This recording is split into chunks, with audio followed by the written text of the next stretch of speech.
Buenos días a todos, bienvenidos al webinar sobre utilización de recursos genéticos en el marco del Protocolo de Nagoya y normativa para su uso y aplicación, enfocado esta vez para empresas.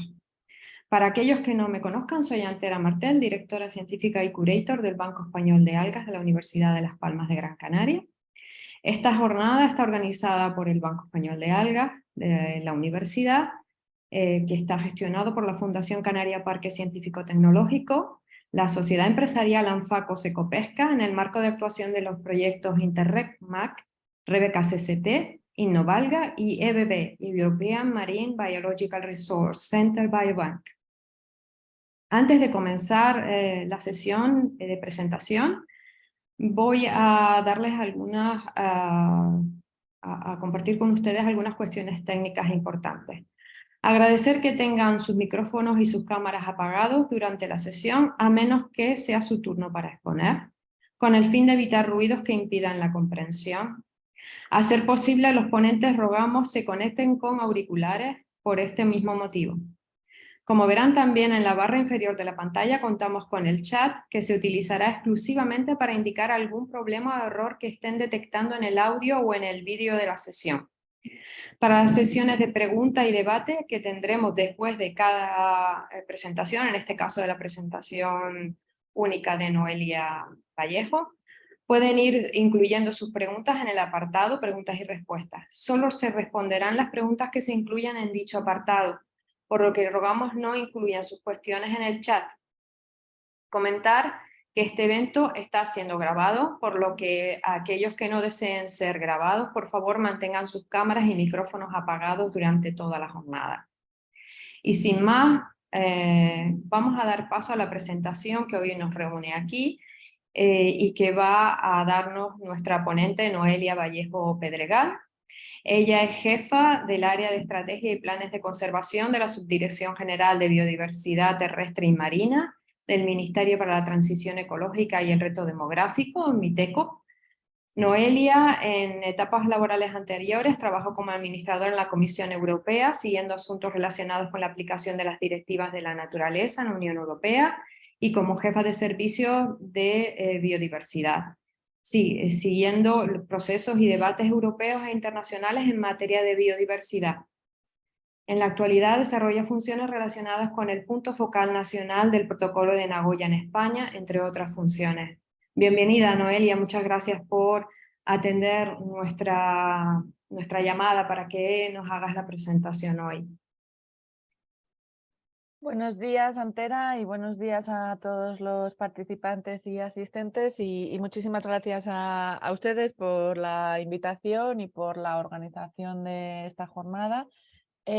Como decías, la Subdirección General de Biodiversidad Terrestre y Marina del Ministerio para la Transición Ecológica y el Reto Demográfico, somos el punto focal para el Convenio de Diversidad Biológica de Naciones Unidas y también el punto focal para el Protocolo de Nagoya, que bueno, pues es el asunto que nos ocupa hoy aquí. Voy a compartir la presentación y vamos a ver si me pueden confirmar si la ven bien y en formato completo ahora.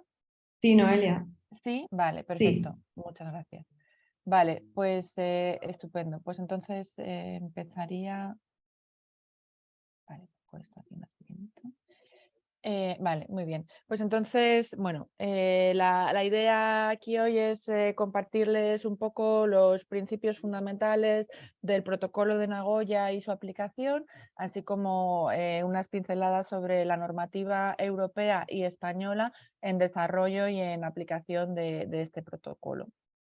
Voy a hacer una presentación general sobre los principios básicos y de su aplicación, y posteriormente en el periodo de preguntas y respuestas pues podremos entrar en más detalle de las cuestiones que interesen más en concreto.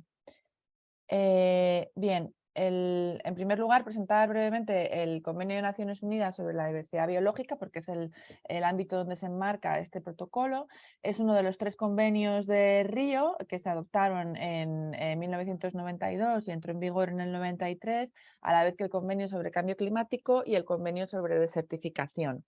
Actualmente cuenta con 196 partes, entre las que se incluye nuestro país y también la Unión Europea como parte como tal. España fue uno de los países que lo ratificó desde su inicio y el convenio tiene 3 objetivos principales: la conservación de la diversidad biológica y el uso, el primero, el uso sostenible de sus componentes, y el reparto justo y equitativo de los beneficios derivados de la utilización de los recursos genéticos. Y es este tercer objetivo el que, tras muchos años de existencia del convenio, pues muchas partes consideraban insuficientemente aplicado, especialmente partes que tienen una alta riqueza de biodiversidad y que en cambio no veían un beneficio directo a cambio de ese uso que se hace de esa riqueza de biodiversidad, ¿no? Fue por ello que se demandó durante muchos años por parte de esas partes el desarrollo de un instrumento especializado para abordar este tercer objetivo. Y como respuesta a ello, se negoció el protocolo de Nagoya. Durante varios años, una negociación que tuvo lugar durante bueno, casi una década, más de 8 años, con reuniones preparatorias de negociación. Finalmente se adoptó el protocolo de Nagoya en el año 2010, entrando en vigor, una vez ratificado por todas las partes que era necesario, etcétera, entrando en vigor el 12 de octubre de 2014. En la actualidad son 138 partes las que han ratificado y que son partes del convenio, incluyendo tanto España como la Unión Europea como tal. España también en este caso fue uno de los países que lo ratificó inicialmente, al igual que muchos otros Estados miembros y al igual que la Unión Europea. Bien, el objetivo del protocolo, como decía, pues es sobre todo desarrollar y asegurar la aplicación de ese tercer objetivo del convenio, que vela por una participación justa y equitativa de los beneficios que se deriven de la utilización de recursos genéticos. Para ello, el protocolo, bueno, pues una cuestión clave para entender el protocolo y su aplicación y toda la normativa que lo desarrolla y que desarrolla su aplicación en nuestro país y en la Unión Europea es el concepto de utilización de recursos genéticos. Es decir, el protocolo vela por un reparto de beneficios cuando haya realmente una utilización de recursos genéticos, no cuando haya cualquier uso, por así decirlo, de recursos genéticos. Es decir, utilización se define como la realización de actividades de investigación y desarrollo sobre la composición genética y o bioquímica de los recursos genéticos, incluyendo mediante la aplicación de biotecnología. Y dejo aquí también las definiciones de recurso genético y material genético, pero que entiendo no es necesario leer. Pero es muy importante este concepto para todo el posterior, para entender posteriormente todo cómo aplica el protocolo, porque lo que sea un uso, pero que no implique una utilización de recursos genéticos, no está contemplado, no está regulado por el protocolo, queda fuera del protocolo y por tanto no queda sujeto a nada de lo que voy a contar a partir de ahora. Entonces, por ejemplo, coger unas semillas para plantarlas y producir lo que sea, una planta o tal, no implica un reparto de beneficios desde el punto de vista del protocolo. Cualquier otro tipo de actividad con recursos genéticos que no implique una utilización de acuerdo con esta definición. El ámbito de aplicación del protocolo, aunque normalmente hablamos mucho más o nos referimos solo por simplicidad a los recursos genéticos, el ámbito de aplicación también incluye los conocimientos tradicionales asociados a los recursos genéticos, cuando el país de origen así lo decida regular en su legislación. Sí que destacar que, por lo que respecta a los recursos genéticos, el protocolo aborda aquellos sobre los cuales los países ejerzan derechos soberanos, es decir, los recursos genéticos que estén bajo la soberanía de una de las partes del protocolo. Quedan fuera, por tanto, aquellos recursos genéticos que no son soberanía de los países, que pueden ser los recursos genéticos humanos, es decir, el genoma humano propiamente dicho está fuera del ámbito de aplicación del protocolo de Nagoya, pero también, por ejemplo, los recursos genéticos de alta mar, ya que no es soberanía de ningún estado, de ningún país. Y al respecto de esto, al respecto de los recursos genéticos en alta mar, sí que quiero destacar que hace muy poquito, en diciembre de este año, se ha adoptado un nuevo acuerdo internacional sobre la biodiversidad más allá de la jurisdicción nacional en alta mar. Es un acuerdo que trata varios temas sobre biodiversidad, trata, por ejemplo, la gestión y la identificación de áreas marinas protegidas en alta mar, fuera de territorios nacionales, trata también de la evaluación de impacto ambiental en estos territorios, en estas zonas de alta mar, y también aborda, una de sus secciones, aborda el asunto de los recursos genéticos de alta mar. Por tanto, esos recursos genéticos van en el ámbito de esa otra normativa, pero no están dentro del ámbito del protocolo de Nagoya. Como decía, pues también los recursos genéticos, por ejemplo, de otros territorios que estén fuera de jurisdicciones nacionales, como puede ser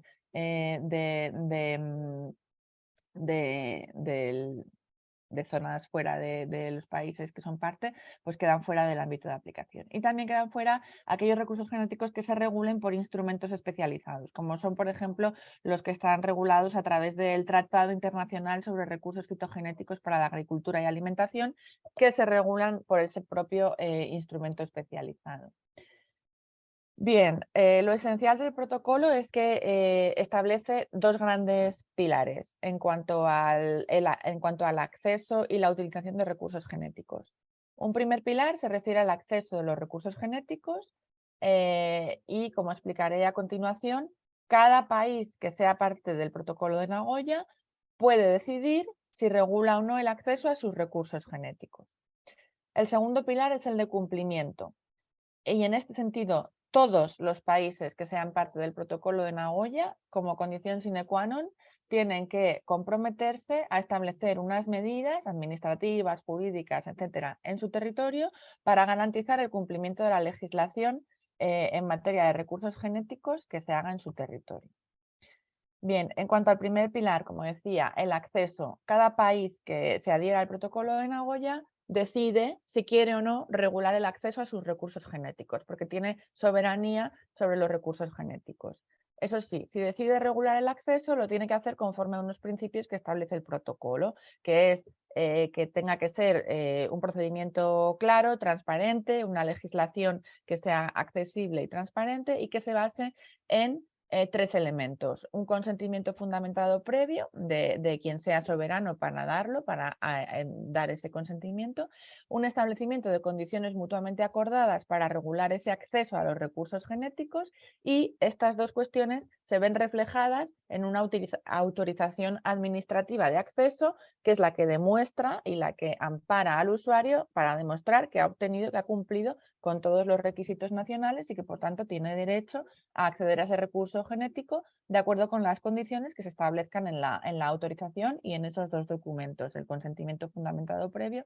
y las condiciones mutuamente acordadas. Por tanto, en todo caso, como decía, cada país que es parte del protocolo de Nagoya habrá regulado o no el acceso a sus recursos genéticos. La situación general, ¿cuál es? Que los países que son ricos en biodiversidad han regulado el acceso a sus recursos genéticos. Los países que tienen una biodiversidad más pobre pues no han decidido hacer esta regulación. Por ejemplo, en el caso de España se ha regulado el acceso a los recursos genéticos como una oportunidad para que se puedan repartir los beneficios de su utilización y que reviertan en la conservación de la biodiversidad y que, por tanto, ello siente las bases para seguir manteniendo esa riqueza de recursos genéticos que puedan seguir siendo utilizados. Bien, el segundo pilar, como decía, es el de cumplimiento, y este aplica a todas las partes del protocolo de Nagoya. Aquí no hay decisión por parte de cada parte, sino que sí o sí todas las partes tienen que adoptar medidas, ya sean legislativas, administrativas o políticas, que tienen que ser eficaces y proporcionadas para asegurar que todos los recursos genéticos que se utilicen en ese país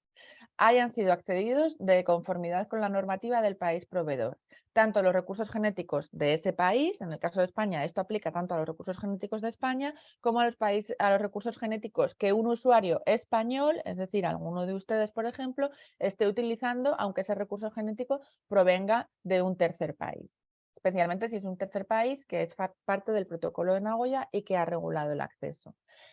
Bien, las medidas para hacer efectivo este cumplimiento, pues eso sí, el cómo se hace efectivo ese cumplimiento, cada parte decide qué tipo de medidas pone. En función de su régimen jurídico, pues decide si son medidas legislativas o administrativas, en fin, cómo se llevan a la práctica. Pero sí que en todo caso debe haber al menos un punto de control y se utiliza un instrumento para asegurar ese control es el certificado de cumplimiento reconocido internacionalmente. Es decir, un país, para saber si un usuario ha cumplido con la legislación de acceso, le tiene que pedir que le muestre ese certificado de cumplimiento internacionalmente reconocido, que no es más que un certificado que obtendrá por parte de, una vez que haya obtenido la autorización de acceso del país de origen de los recursos genéticos. Bien, en todo caso, para saber qué países son parte, no son parte, qué países han regulado o no han regulado el acceso a sus recursos genéticos, se ha establecido un mecanismo de intercambio de información que es un repositorio en esta dirección que señalo en esta diapositiva, donde se puede consultar la situación de cada uno de los países sobre si es parte o no del protocolo, si ha regulado, etcétera. Bueno, pues tras esta parte introductoria sobre el protocolo de Nagoya propiamente dicho, pues como se ha visto, esto requiere de un desarrollo posterior a nivel interno, en nuestro caso a nivel tanto comunitario como a nivel nacional. Em, a nivel comunitario, como decía, la Unión Europea como tal es parte del protocolo y por tanto ha desarrollado una normativa comunitaria básica. Esta normativa es el Reglamento 511-2014 y su reglamento de ejecución. Entre otras cuestiones, crea el registro de colecciones en la Unión Europea, pero también establece todas las medidas para el cumplimiento de los usuarios del protocolo de Nagoya en la Unión Europea.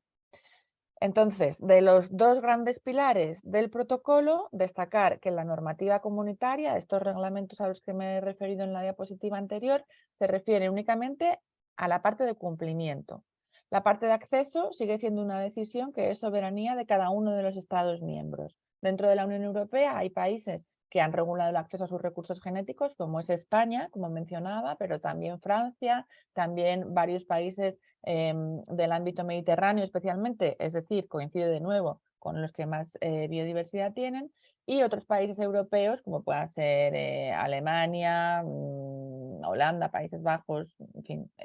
múltiples países han decidido no regular el acceso a sus recursos genéticos. Pero lo que sí que todos debemos cumplir y de forma homogénea es el reglamento europeo que se refiere a la parte de cumplimiento. Se estableció este reglamento para asegurar que el control de los usuarios en la Unión Europea sea homogéneo en toda la Unión Europea y no se establezcan diferencias cruciales. Bien.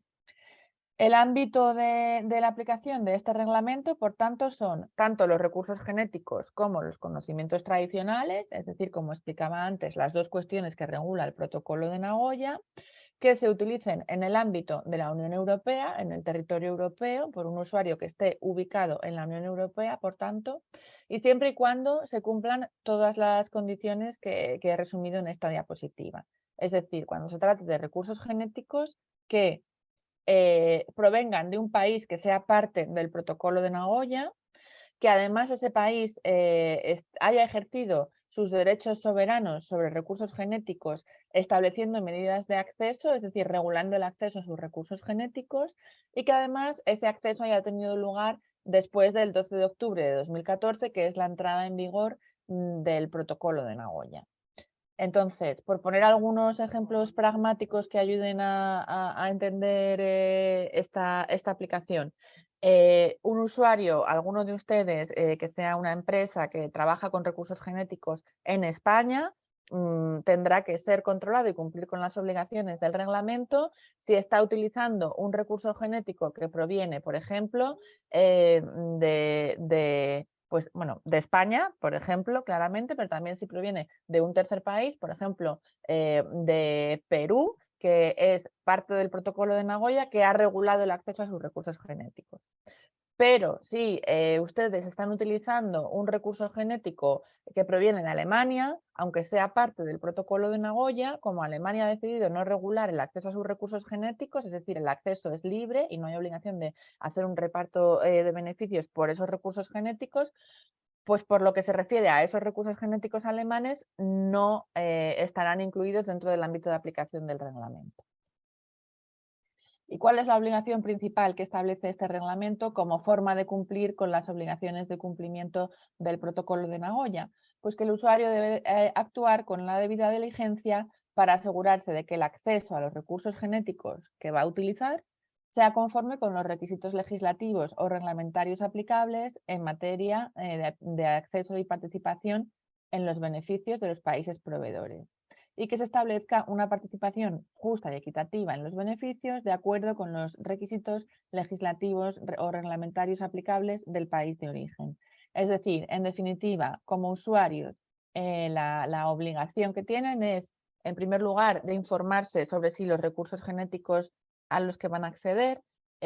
provienen de un país que sea parte del protocolo de Nagoya. En caso afirmativo, verificar si ese país ha regulado el acceso a sus recursos genéticos. En caso afirmativo, cumplir con esa legislación que el país de origen haya establecido, solicitar el permiso que corresponda o negociar las condiciones de participación de beneficios que correspondan. Bien, ¿y cómo se controla que se cumple con esa obligación de diligencia debida? Pues en el ámbito europeo se han establecido 2 puntos de control obligatorios en todos los países, que son el primero, para los usuarios que sean beneficiarios de fondos de investigación, es decir, cuando se realicen actividades de investigación científica, eh,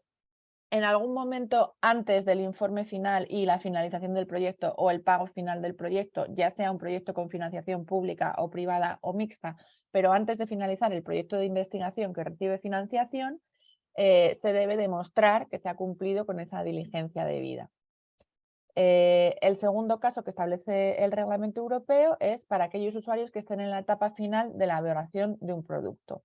Aquí se establecen distintos supuestos en función de la distinta legislación a la que queda sometida los diferentes tipos de productos que se pueden poner en el mercado. Pero en cualquier caso es la fase que primero ocurra de las distintas fases que se mencionan, que puede ser la notificación del usuario para la puesta en el mercado de un producto o la aprobación para comercialización, si es que hace falta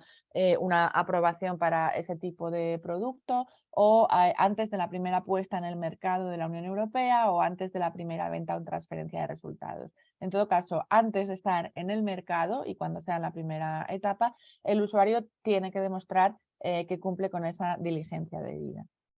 Y bueno, ese cumplimiento con la diligencia debida se hace a través de la presentación de un documento de diligencia debida que presentaré a continuación para que conozcan un poco cómo se hace en el caso de España. Pero básicamente consiste en que el usuario antes de estas fases que he mencionado tiene que presentar ante la autoridad del país en el que este usuario opera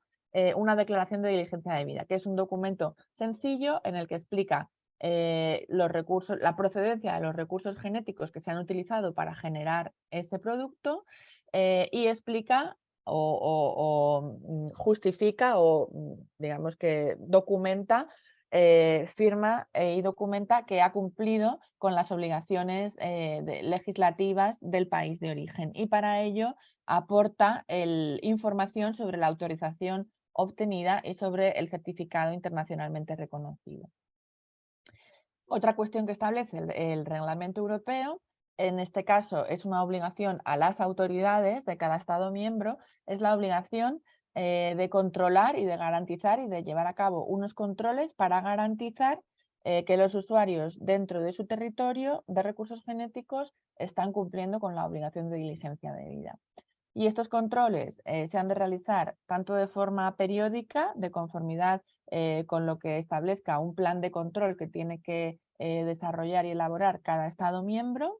como siempre y cuando se reciba un indicio, una información sobre un posible incumplimiento por parte de algún usuario. Es decir, si por ejemplo un tercer país avisa a las autoridades españolas de que un usuario ha venido a su país, ha recolectado recursos genéticos y no ha cumplido con su legislación de origen y es un país que sea parte del protocolo de Nagoya, pues las autoridades están obligadas a dar seguimiento y a contactar a ese usuario para velar por el cumplimiento de la legislación del país de origen y en caso de que no se haya cumplido, pues para establecer medidas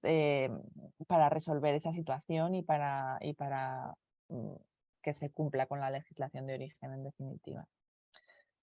Bien, pues por último paso a la tercera parte de mi presentación, que es cómo todo esto se ha visto reflejado en la legislación española y cómo se aplica en la práctica en el caso de España. España, como adelantaba antes, es parte del Protocolo de Nagoya y es una de las partes que, como país rico en biodiversidad, ha decidido regular el acceso a sus recursos genéticos. Y ello se hizo a través de una modificación en el año 2015 de la Ley 42/2007 del Patrimonio Natural y la Biodiversidad. En ella se decide que el acceso a los recursos genéticos españoles procedentes de taxones silvestres queda regulado y queda sujeto a una autorización administrativa que refleja el consentimiento previo informado y las condiciones mutuamente acordadas. Se establece que también que el Ministerio para la Transición Ecológica y el Reto Demográfico es el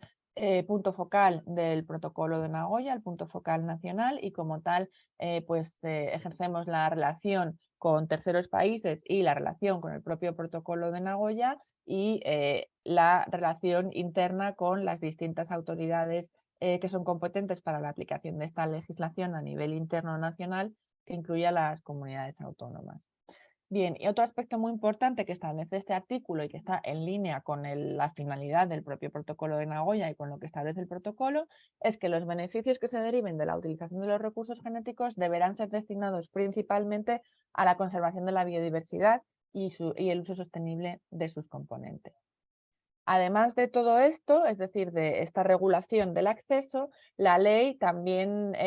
introduce en el ordenamiento jurídico interno español todas las cuestiones relativas al control de los usuarios de recursos genéticos en España. Es decir, esas obligaciones que se desarrollaban en el reglamento europeo con respecto al control, pues se ven integradas y desarrolladas para el caso español a través de esta ley y del reglamento que la desarrolla en este sentido.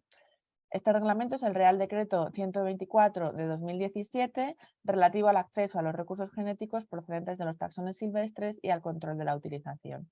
que desarrolla en detalle todos los procedimientos y cuestiones de detalle para la aplicación de los artículos que he mencionado anteriormente de la Ley 42/2007. Y además, como decía, es el reglamento también, es el Real Decreto por el cual se introduce en el ordenamiento jurídico interno español el reglamento europeo.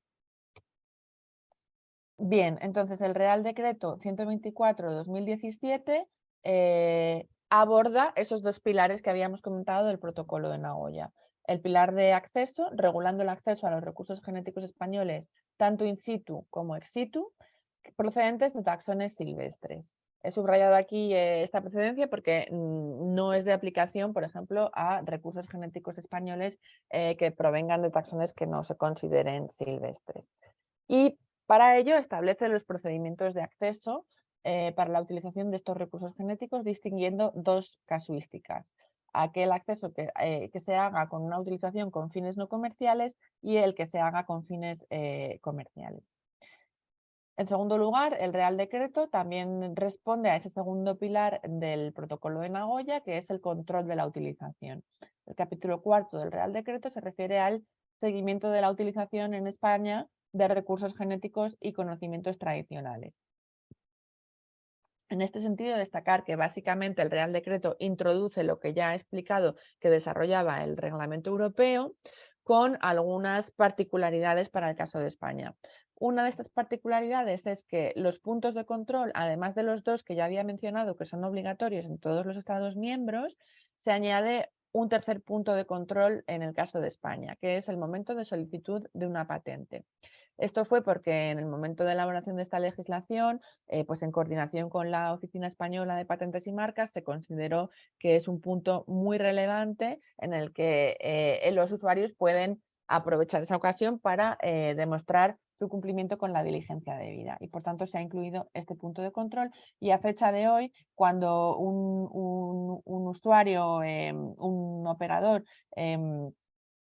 hace una solicitud de patente o una solicitud de registro de una invención, se hay una casilla que se le pide que confirme si ha utilizado recursos genéticos y en caso de haberlo hecho que confirme que ha cumplido con las obligaciones legislativas de acceso del país de origen de ese recurso genético.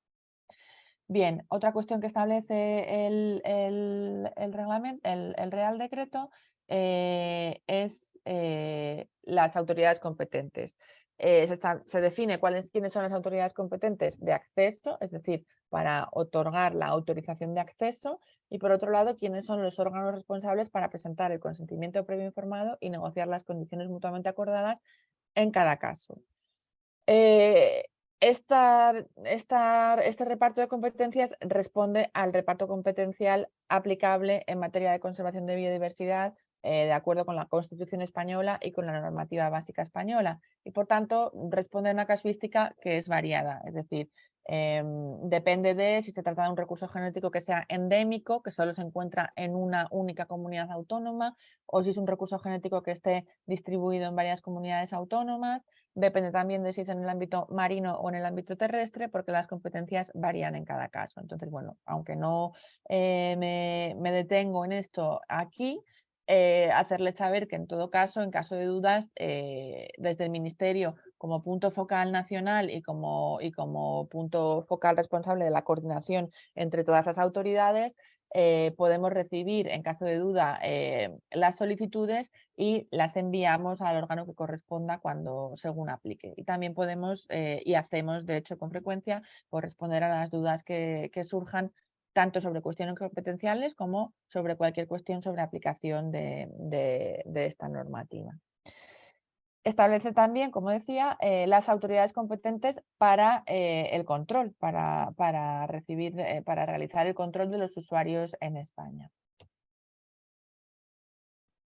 Bien, como decía, no me detengo y voy a simplemente ahora explicar un poquito más cómo se aplican las obligaciones del Real Decreto. El acceso a los recursos genéticos españoles procedentes de taxones silvestres aplica a cualquier usuario que quiera acceder a un recurso genético español procedente de taxones silvestres, ya sea español o extranjero, y siempre y cuando vaya a hacer una utilización de esos recursos genéticos de acuerdo con la definición que comentaba al inicio de mi presentación. Aplica, como he incidido ya, a los recursos genéticos españoles de taxones silvestres. En este sentido, por ejemplo, destacar que quedan fuera de esta legislación, por supuesto, los recursos genéticos humanos, pero también los recursos genéticos de cualquier microorganismo que se aísle del ser humano, también los recursos genéticos de microorganismos que se aíslen de productos elaborados por el ser humano, o los recursos genéticos de taxones que sean cultivados o que sean, que sean domésticos o cultivados, ¿no? Con fines de producción. Además, específicamente, el Real Decreto detalla algunas exclusiones. Quedan excluidos los recursos fitogenéticos para la agricultura y la alimentación, y en este sentido quiero destacar que con posterioridad a este Real Decreto, el Ministerio para la Agricultura, Pesca y Alimentación promovió la adopción de un nuevo Real Decreto 429 de 2020 que regula el acceso a los recursos fitogenéticos para la agricultura y la alimentación en diferentes casuísticas, y por tanto este Real Decreto es relevante y viene a completar al que me estoy refiriendo yo hoy aquí. El Real Decreto 124 de 2017 deja fuera también de su ámbito de aplicación los recursos pesqueros regulados por la Ley de Pesca Marítima del Estado. También deja fuera los recursos zoogenéticos para la agricultura y la alimentación. Y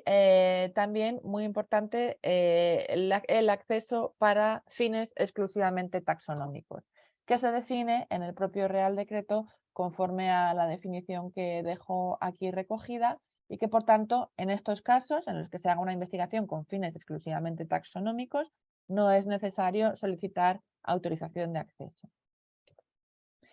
Bien, en la práctica, ¿cómo se cumple con estas obligaciones? El usuario, cuando vaya antes de acceder a un recurso genético español, debe obtener la autorización de acceso. En primer lugar, debe valorar si se trata de una finalidad comercial o no comercial, lo que va a realizar. En este primer caso voy a explicar el caso no comercial, que es, digamos, el más sencillo, y luego en caso de que haya una finalidad comercial. Pero destacar que con carácter general lo que nos encontramos es que un usuario en el momento en el que empieza una investigación no sabe si van a devenir un interés comercial real. Espera que sí, pero a lo mejor no es el caso. Entonces, por simplicidad, muchas veces sugerimos o dejamos recomendamos o recordamos que existe la posibilidad de que en todo caso inicialmente se vaya por este procedimiento más sencillo de la investigación no comercial y en todo caso si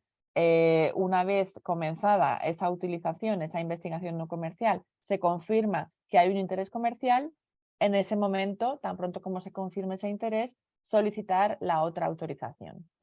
Bien, en el caso de la investigación no comercial, es un procedimiento bastante sencillo. En el momento en el que se vaya a querer acceder a un recurso genético, ya sea mediante un acceso in situ, es decir, por recolección directa en el territorio español, o mediante un acceso ex situ a través de una colección española que guarda recursos genéticos españoles,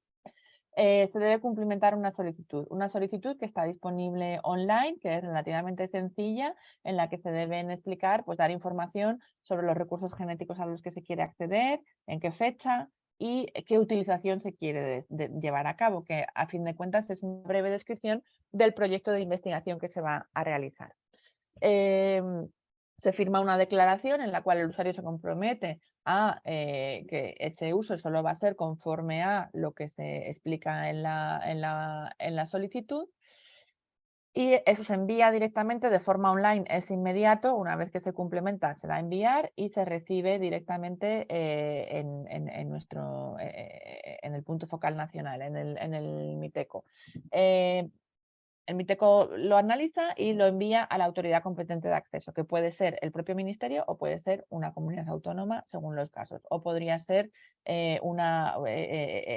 órgano rector de una colección ex situ, por ejemplo, en algunos casos. Lo remite a la autoridad competente de acceso, que tiene que internamente ya pedir los informes correspondientes a los órganos que son competentes para prestar el consentimiento informado previo y las condiciones mutuamente acordadas, donde se establecen las condiciones que se consideren oportunas y todo ello culmina con una adopción de una autorización en un plazo máximo de 2 meses desde la solicitud, salvo que haya que haber pedido aclaraciones en el plazo intermedio, que se envía al usuario. Es decir, desde el punto de vista del usuario, los pasos son cumplimentar una solicitud que está disponible en la sede electrónica, aclarar si esa solicitud no se ha complementado con la suficiente información o detalle que es necesario para poder valorar, se le requerirá información adicional, en ese caso es aportar las aclaraciones necesarias y en un plazo de 2 meses el usuario recibe esta autorización de acceso y con ella puede acceder al recurso y no puede facilitar el recurso genético a ningún tercero que no haya sido autorizado. El segundo caso, el segundo procedimiento que se regula es cuando haya una utilización, cuando la utilización vaya a ser con fines comerciales. En este caso sí que inicialmente el usuario tiene que entrar en contacto con el órgano responsable para establecer el consentimiento previo informado y para negociar las condiciones mutuamente acordadas, que puede ser una comunidad autónoma o puede ser una unidad del Ministerio de la Transición Ecológica, para identificar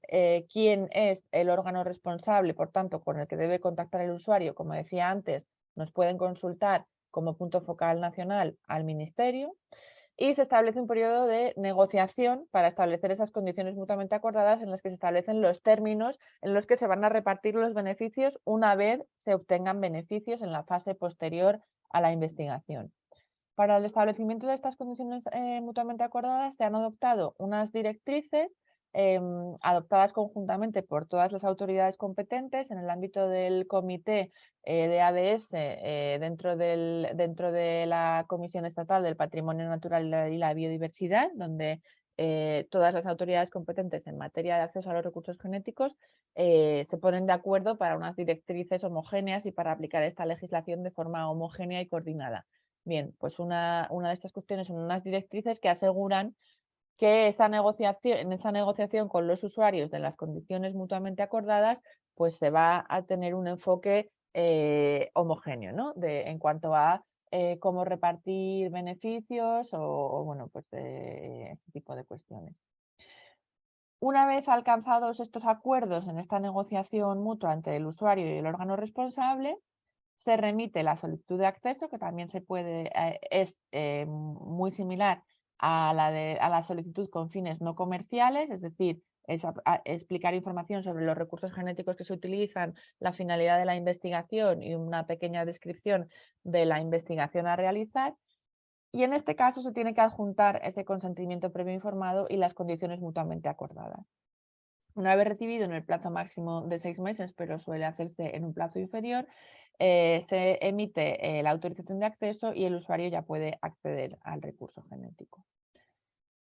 Bien, destacar que cuando la autoridad competente de acceso emite una autorización, se la manda al usuario y nos la manda también al Ministerio de Transición Ecológica como punto focal del protocolo de Nagoya para que nosotros informemos al Centro de Intercambio de Información. Cuando informamos al Centro de Intercambio de Información, que es esa web que he mostrado anteriormente, se obtiene un certificado de cumplimiento reconocido internacionalmente que enviamos también al usuario junto con la autorización. Por tanto, como usuarios, ustedes recibirían, cuando vayan a acceder a un recurso genético español, una autorización de acceso y un certificado de cumplimiento, que es un documento muy simple que básicamente es un número que está reconocido internacionalmente. ¿Por qué es importante este documento? Porque es el que tienen que mostrar cuando se les pida que demuestren haber cumplido con la diligencia debida, es decir, en esos 3 posibles puntos de control que hablábamos previamente. Por ejemplo, cuando vayan a solicitar una patente y les pidan que demuestren que han cumplido con la diligencia debida, les pedirán este número que tienen en el certificado de cumplimiento internacionalmente reconocido.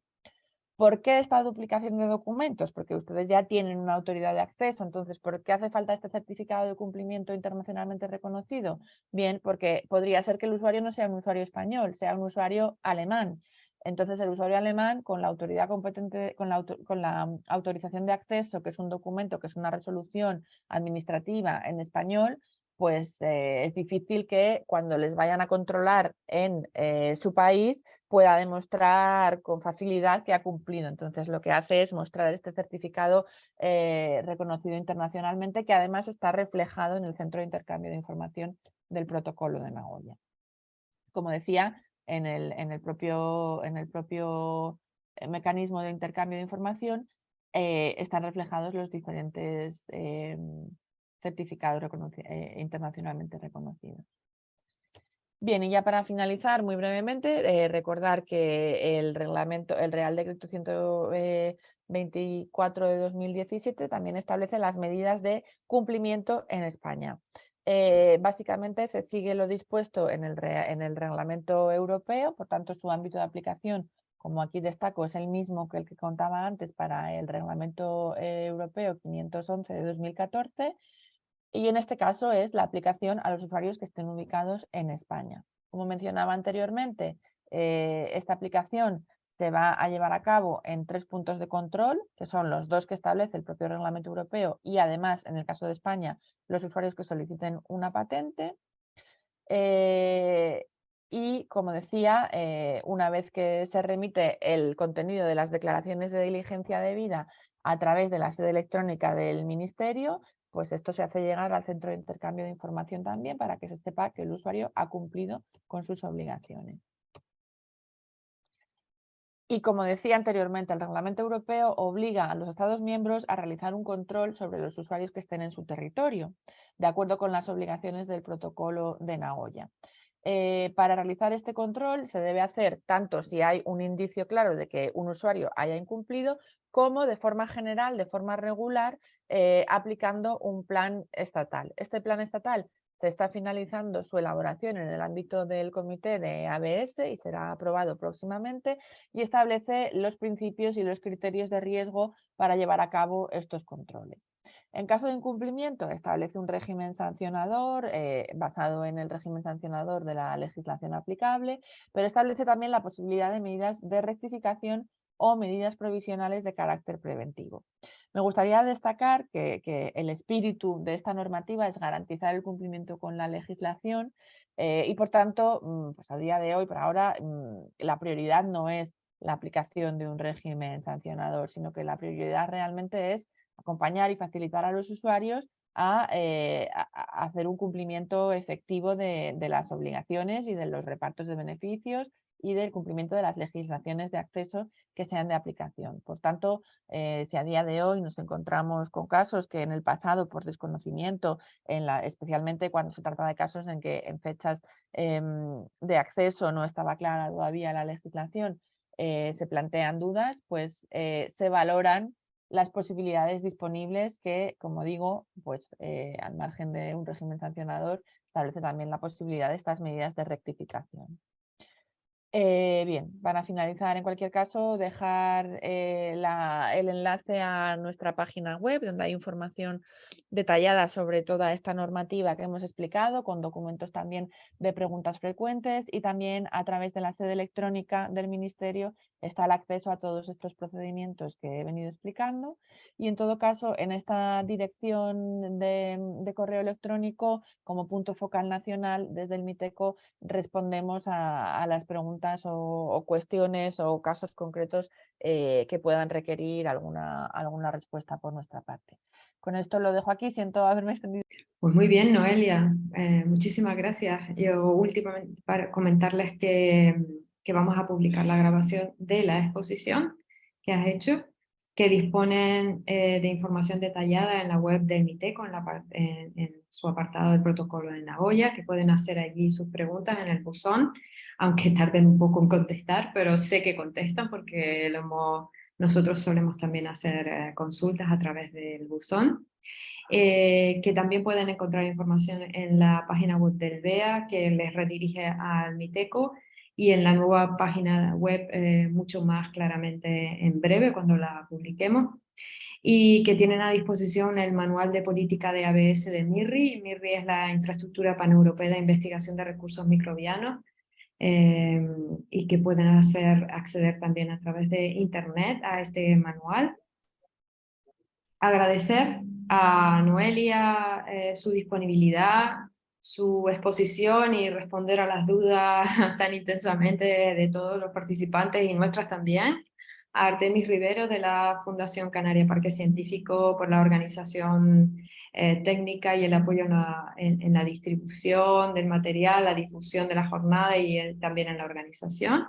A todos los socios de RBK CCT, Innovalga y EBB por su implicación, y en particular a Anfaco Secopesca, que fue quien propuso la realización de este evento.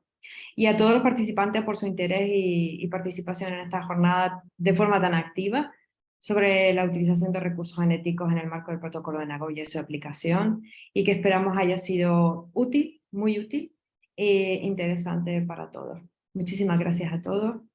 Buen día, buen fin de semana, y les esperamos en la próxima cita de los seminarios que estamos realizando de RBK CCT. Muchas gracias.